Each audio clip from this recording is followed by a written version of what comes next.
So before we get too far, since this is a show and tell type lecture, hey, how was Halloween? Speaking of show and tell, I didn't get to wear my costume out, but it's all right. I'll come back to it. How do we make sense of an interview? So we're going to go actually over, I hit the record button, so we are now recording. We're going to actually go over to our assignments, and we're going to look at your assignment. One of the things that we have to do is the first thing we have to do is transcribe an interview, which means there are programs that help us do this now. And we've got such great recording techniques, but essentially when you say transcription, it should be a verbatim transcript of what was said in an interview. Again, you have to put it all down on paper. So if you record it on your iPhone, you've got to retype it all. This is the interview you're going to be looking at, and you're going to be coding it this week and trying to find some meaning in it. And I'm going to show you several examples. But right now, CD, this is the person who's giving the interview. So there's the question that asked, and then you always label the person's response. Notice when I say verbatim, they even have the pauses in here, like, it has to be everything, because the ethnographer would say, and so would the conversational analysis, that all of that has meaning. So we even want, the ellipses in the transcription where they pause. Here you see they even added in where he laughed. It's an exact kind of transcription that we do. How do we get meaning from this? Well, generally what we do is we begin looking for themes or ideas that stand out. So I wanted to show you a couple other pictures of what coding looks like. Coding is awful to teach online, first off. Sorry, guys. I would have you do this in class by hand. And a lot of people do code by hand. I'm actually going to show you a transcript. Oh, nope, I'm not. Never mind. Wrong one. I thought I had it right here. This is a qualitative research methods coding exercise. And what they've done, I'll blow it up so make sure you can all see it, is again, manuscript, transcript 1, you would type this all out, male 35, question, answer. And how do you become interested in a sport? This person goes in and it just underlines certain words and tries to come up over here off to the side with the general consensus of what that paragraph is saying. So what you're going to be trying to do is just pull out topics, kind of give me a summary of their answer. So the summary here is, I can basically say this first paragraph, there's many reasons, usually parents and school, and, a lot of people like football. So there is no one correct way to code. I do like to use kind of more of an outline system, and I want to show you what that can look like as well. I have another example of coding here for you. Just kind of wanted to go through and show you some of these. Again, you see the interviewer, and this is T is the respondent. And this person, open coding, that's what we call it, has made notations about the general main points, main sentences, or if the person said something very interesting. So that's what we're kind of looking for as we go through a coding exercise. We really want to pull out main points. If they said something that really struck us as kind of interesting, or they used any particular words over and over again, we might want to highlight those because those could be important. So knowing there isn't one right answer, let's go back and kind of look at your assignment here real quick. And I'm going to pull up this assignment already finished. Would you be interested in seeing that? I don't know, but I'm going to show you what it would look like if you actually did the assignment. One of the reasons I wanted to do this was simply so you could see how it looks. Because when I talk about coding, I can't give you, okay, I can't give you a straight way to do it. It's messy, and it really, you have to understand your own notations. So we'll look at just a couple of these from last semester, and you tell me how you think they did. Was I have to download it. I shouldn't do this, but I think it's the best way to learn. So look at this. This is actually pretty good. This is the interview you have to code. This is what I'm expecting you to do. So let's blow this up and read. She's got some great notes here. I love that she highlighted and used different colors. This is beautiful. This paper, I gave a 10 out of 10. She asks about culture. He's never been to America, but has assumptions, knows more about France. He thinks they're better, and a distinct culture. So that's a pretty good summary. Now, this next paragraph, I'm going to give you because I think this is very interesting. She said, but she wouldn't think the states do. She's asking about American culture. And he actually says America has no culture. That's a pretty profound or interesting statement. That's why I think it's kind of interesting that it's there. And so pull that out. He compares it to Ireland because Ireland has a much richer culture. And what is their culture? It's drinking. So, and she also thinks that Europe has more to offer. So coding is simply this process of making notes and highlighting and looking at different themes and ideas that you believe are important, but it must make sense. And in addition, it should explain what you think is going on as well. I should be able to look at your coding, every single paragraph. Don't leave big gaps. This one's a little messy, but again, you can choose to do this by hand. This one is not as specific, but the coding is there. But do you see it's not as helpful to me because it's a little messy. I was trying to see if I could find one where someone typed it up and just did an amazing job typing up their coding, but I might have to look for that for a long time in here. Here's another one. She gave me this was fascinating. Main points or summary, follow-up questions she had in yellow, her own thoughts in green, and reoccurring sentiments, things that the person said more than once. I love this. This is awesome. This is a 10 out of 10. So blue, main points. She mentions right away, food, eating, drinking. This seems to keep coming up, and it does throughout the whole interview. She asks a question here. And then these are her thoughts about why the girls behave the way they do and da da da da da. So I thought this was a really, really well done coding scheme. Now, every once in a while, not much is being said. So it's okay to have some blank spaces. But when I look at this and I'm grading it, I'm looking that you pretty much gave me some summary and thought about the actual transcript and what you were pulling from it, what you were getting out of it.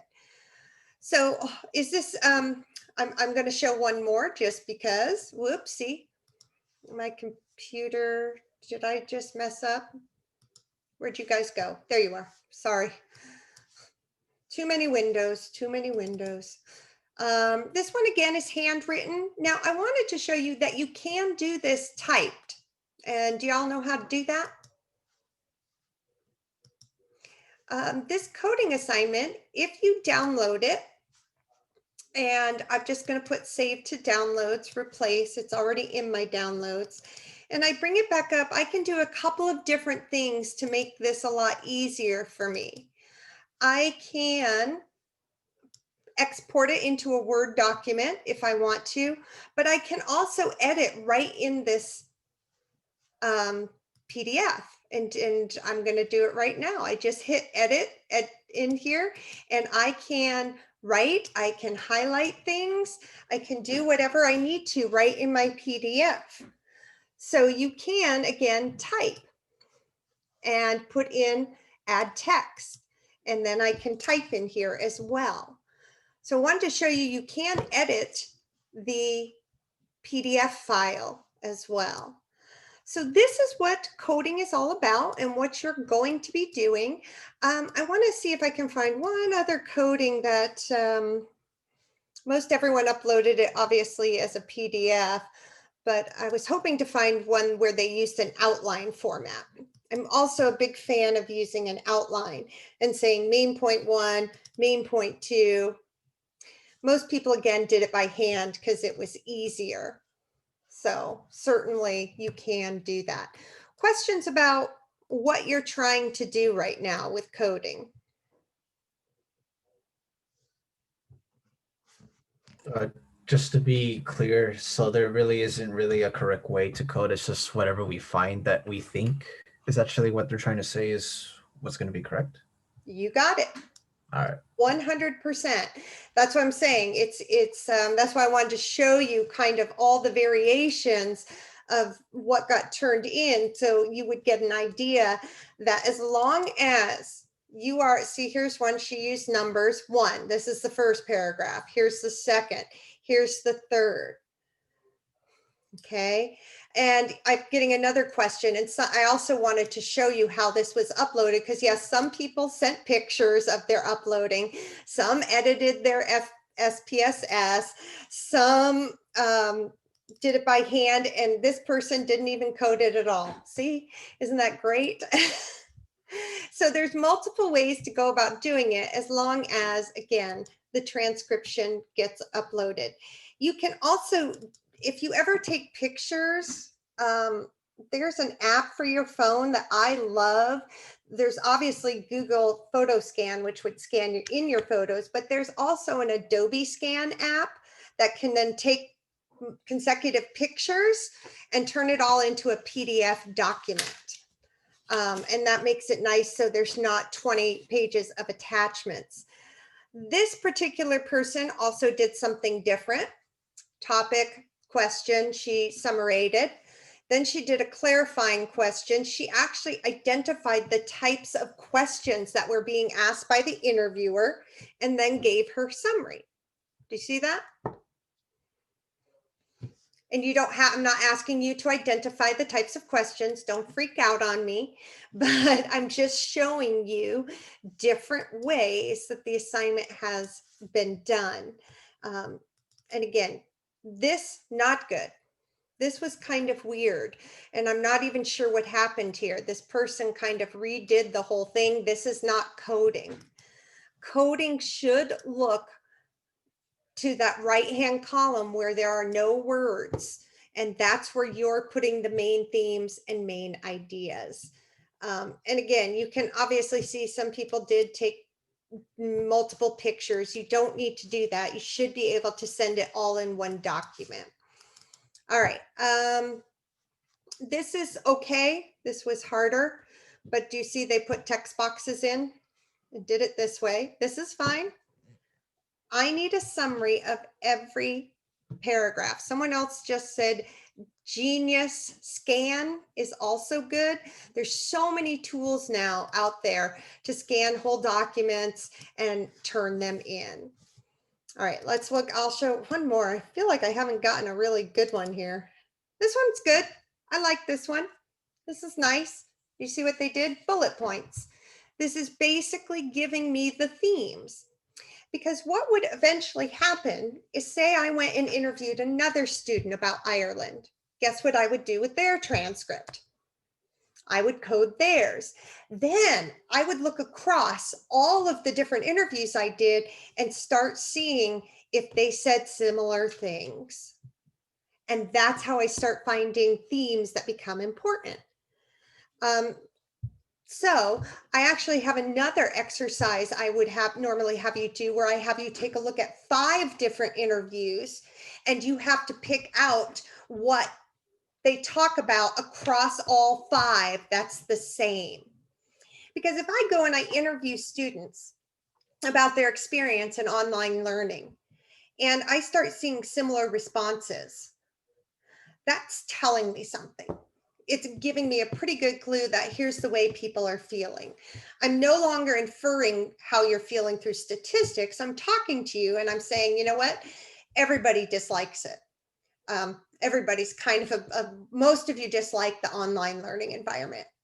You know what? Teachers are right there with you. All of us, I'm kind of interested in how this plays out in the future, because I think that students who went through COVID in 2020 are going to have a much greater appreciation for coming to a classroom later in life after having gone through this experience. And that's a research study I could actually do.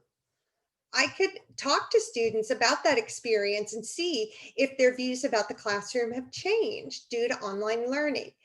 But I do all these interviews, I type them all out, I code them, and I look for places of agreement. I can also look for places where they differed and try to find out what that data looked like.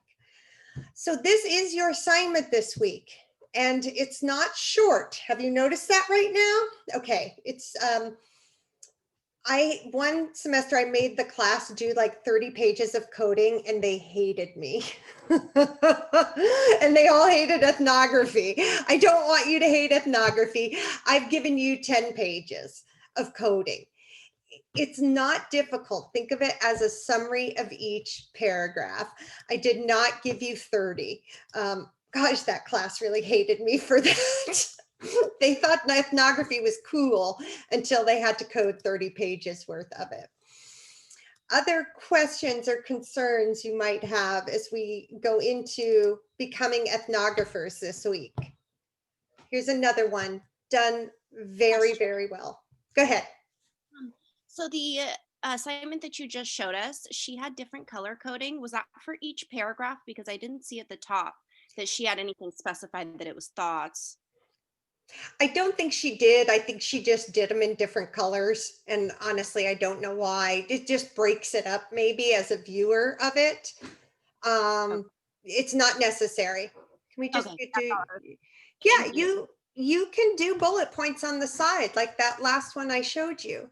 And that's why it's hard for me to say there's not a right way, but you should be drawing out a summary of every paragraph. So when I go through, I'm looking for main points. And again, most of these give me Europe is more distinct, obvious, Irish have a strong drinking culture. This could be because America is not a melting pot, whatever she's giving me notes. I want your notes of how you're making sense of this transcript. Essentially, it should be main points, key ideas, anything that you thought was important or struck your attention when you were reading it, anything at all like that. That's how we code. And again, coding is it's another way of making sense of your interview data. So I was just downloading more. I could download and look at these all day. Most of the time, look at this. It's a little messy, but I went with it. You can write this in hand if you want to. I like doing coding by hand and underlying. Again, a bit messy in the writing. Make sure I can read it, but it's there. Professor, I have a question. Yeah. Mm-hmm. For that last one that you showed us, it looked like there was as much writing as there was in the original. So is it efficient to have that much for the transcription? It is not. It is not. Okay. You got it.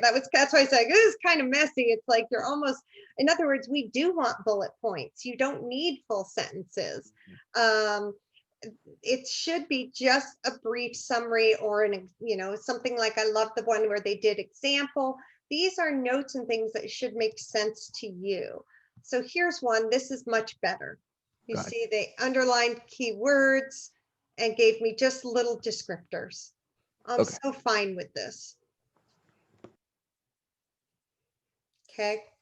No, you're right. The last one was just messy and too much.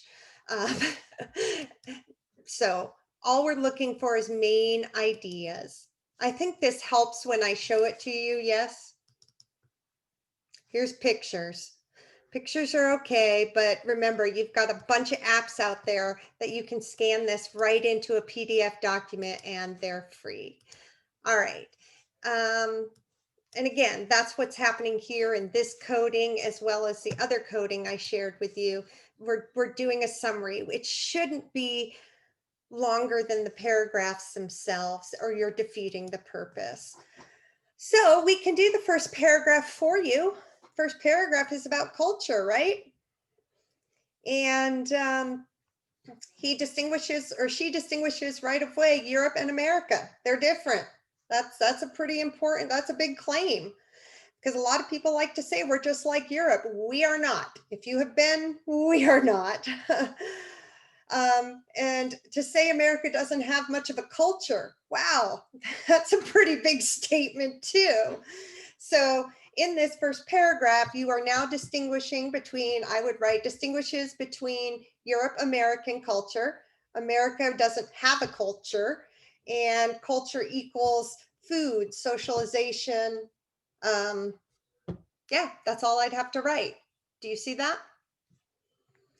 And again, next paragraph, and you're going to code this all the way down with bullets, with your ideas, with you can highlight. That's what we're doing. That is the coding assignment.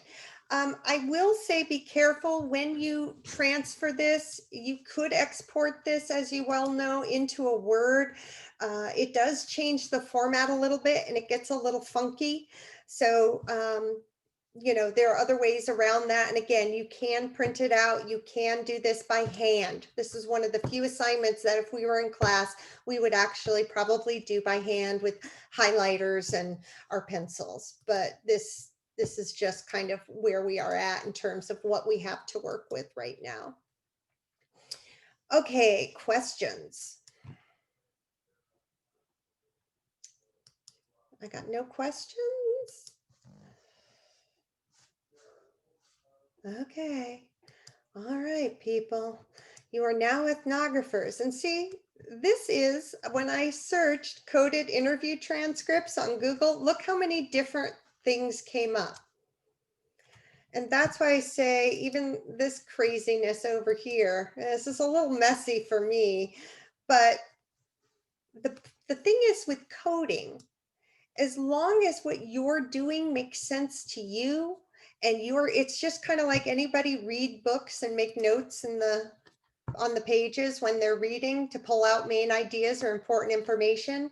That's what you're doing. That is the ethnographer's job. All right, I think you do have it. That is due, do I have that due on Monday the 9th? So you have all week to code that. Any problems, shoot me an email, let me know. So guess what? That was the interpretive paradigm. We're done. Social science takes 7 weeks. Qualitative ethnography takes 1 week. And this is why I often tell students who are particularly interested in grad school or research, learn quantitative social science. Because if you can do quantitative social science, you can do qualitative research or interpretive research, but it doesn't work the other way around. Quantitative is much harder to grasp. Qualitative, we just did in a week. And you can spend a whole semester in ethnography. So we are already going to move. This week, all you're doing is coding. And then next week, we move to our last way of knowing. Our last way of knowing is the critical paradigm, which also includes rhetoric. And so you'll actually see, I already have your Friday video up. Please remember we disbanded. I did not do research teams this semester. So Wednesday, you're working on the coding assignment. Friday, you're moving forward and watching the rhetoric video. It's an introduction to rhetoric and the critical paradigm. You will notice when you're registering for classes that there is a whole class just in critical and cultural methodology. And this rhetoric video is going to give you a little bit of a preview about what that whole class would be like if you chose to take it. So we're going to stay in in the critical paradigm from here on out, which is weird because we're almost done, folks. We're gonna make it through this somehow, some way, but we're almost done. We're heading to the home stretch. Okay. I will post this video today under the ethnography 1028. I know I'll put the video by the date, and this is how to code. Oops, I'm going to stop share and come back. I don't see questions, but that's what's going on. Other questions, concerns, anything you want to know. Registration, advising, how Reggie's life is. I'm good. Thanks You for know, asking. I found out as far as registration, remember I was talking about that I have to take two more courses in math. Yes. And so I finally found it on the catalog, Mm-hmm. but it says math or sociology. And I've taken sociology before. And anyway, so I was checking out the math and I was searching for my classes on my planner.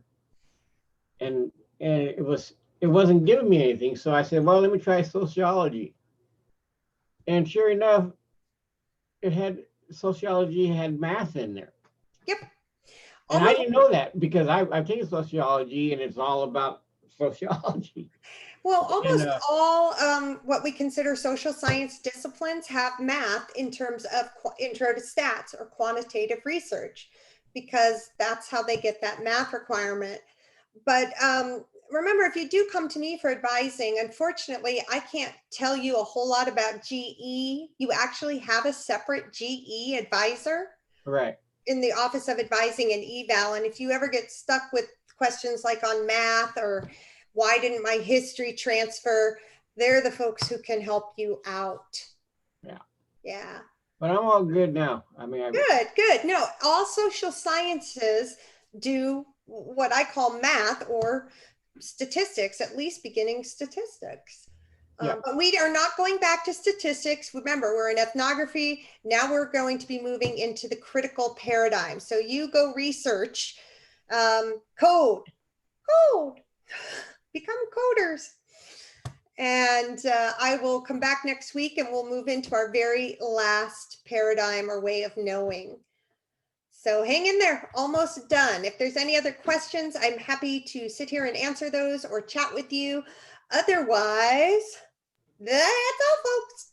thank you, Professor. Thank you. Bye. Thank you. Thank you. Thank you, Professor. That's all, folks. Thank you, Professor. Hi, I have a quick question. It's regarding advising. Yeah. I'm doing a COMM minor, and I realized that for one of the courses that I want to take next semester, it has under the footnotes, it says it's required for juniors and seniors, and I'm a sophomore. Is it better off that I just hold off, or is there any way that I can contact the professor or something to see if I can take that class as a sophomore? What course is it, if you don't mind me asking? 415. 450. 15. Oh, 415, nonverbal. You would be fine. You totally fine. If you've had 300 and 350, Yeah. not a problem. Okay, so I shouldn't even have to email the professor or anything? Yeah, no, they're not going to stop you from registering for it. It's more of an advice. It's an advisory because they feel like most people don't get through COMM 300 and 350 until they're a junior anyway. But the more important part is if it did come back and say, you're a sophomore, what are you doing? You could just say, I've had COMM 300 and 350. Okay, so I was just concerned because I didn't know if it was gonna cut me off or ruin my map or whatever. But okay, thank you. It should not allow you to register. And honestly, again, no big deal at all. If you've had these two courses, you are so more than ready for that. Okay, great. Thank you. I appreciate it. You're welcome. I don't know if I missed it. Is there no lecture video up for Wednesday? Because we're just supposed to, we would just be working on that assignment? Or is Correct. there a lecture video? There is no lecture video on Wednesday. It is Only just the one on working Friday? on your coding. Yep. Okay. So Wednesday, Okay. coding assignment. Friday is the rhetoric or intro into rhetoric, and that's already up for you as well. We're kind of cruising to the end now. You made it Okay. through the hard part. Yeah, we have. Yeah, All right. Well, thank you very much. you're welcome. Hi. Hello. Hello, how are you? Hi. Good. How are you? Good. Yes, I do have an advising questions. Sure. So, I'm a junior now, so I'm thinking going to graduate school, and I am actually I wanted to go to like marketing or public relations, which I think communication is a good base stone Mhm. for it. But I'm having questions like, should I take GRE or GMAT, or they don't? Oh, well, I mean, my normal question would be the GRE, not Mhm. necessarily the GMAT, but that really depends if you want to go to a public relations type program or business. If you want to stay in the business or an MBA, Mhm. then you're going to lean the GMAT way. And if you go for an MBA or even, something in business, it's going to be a lot more finance related. Yes. Yeah. And so do you think a communication major as undergraduate will support that? I do. Absolutely. You can get in. Just be aware that you will probably be expected to have or take some economics as well as accounting potentially. Okay. All right. But Thank you. yes, as long as Uh-huh. you are not scared of those classes, we've had I've had lots of comm majors from lots of different places go on to get MBAs, and it's a good base for them. If anything, I would just say the economics and accounting is usually where they kind of have to pick up a little bit of knowledge in the finance area. Okay. And also, do you have any recommendation classes for our major classes to take? For electives, No, like for electives. Mhm. this semester they're offering one new class that I think should be interesting. I don't know if it's interesting, but it's the 540, I believe. That's communicating science in the public interest. So like, how do we communicate facts to the public for their own benefit? Kind of like what exactly is going on right now in COVID, and get Mhm. people to believe science. Okay. A lot of people really like, since you're looking at business though, I would suggest organizational communication.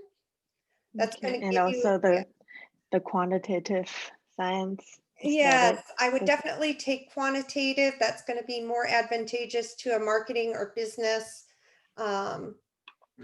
perspective as well. Okay. Thank you. Thank you so much. You're welcome. My pleasure. And I just want to say that I love the video you post for the performing arts. Oh, Like I really went on like a deep research about those two. did you? Because Yeah. I did too, and it was kind of sad.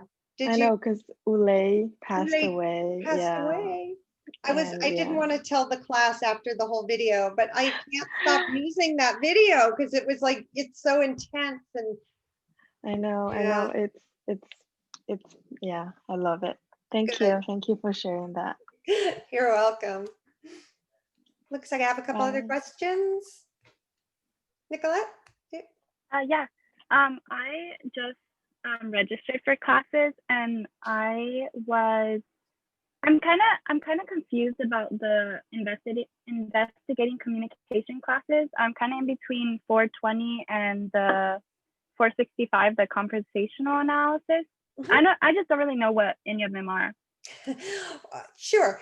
So the 420 is going to be kind of what we just did in this class, where we'll be talking about sampling and surveying and running statistical tests.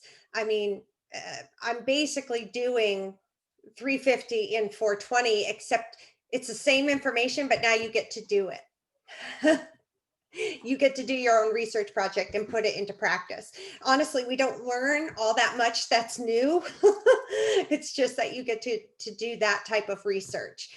The conversational analysis, we are going to talk about, but I don't talk about it towards the end. It's a very specialized methodology, and they look at the conversation between two people. And in this regard, you count everything. It's really gets into kind of the micro management of conversation and turn taking. And it comes out of patient-provider communication, how doctors talk to patients. That's where it stems out of. But a lot of people enjoy it as well. So you would be analyzing probably one-on-one conversation in depth. And what you might do is, if you do have the text, there is a chapter in there on conversational interaction. And it shows you like the type of coding you would be doing. Let me see if I can find the chapter right. I want to say it's discourse. I think it's like chapter 8 or something really weird. No, it's not chapter 8. I lie. Nope, it's not chapter 9. Oh, it is chapter 10. Chapter 10 talks a little bit about conversation analysis and how it's different. It's still, but it talks about turn taking and what I say based off what you say next. And it's really an intense microanalysis of turn taking and conversations. And you transcribe and code data much the same way you do in ethnography. Thank you. Mm-hmm. Hopefully that helps a little.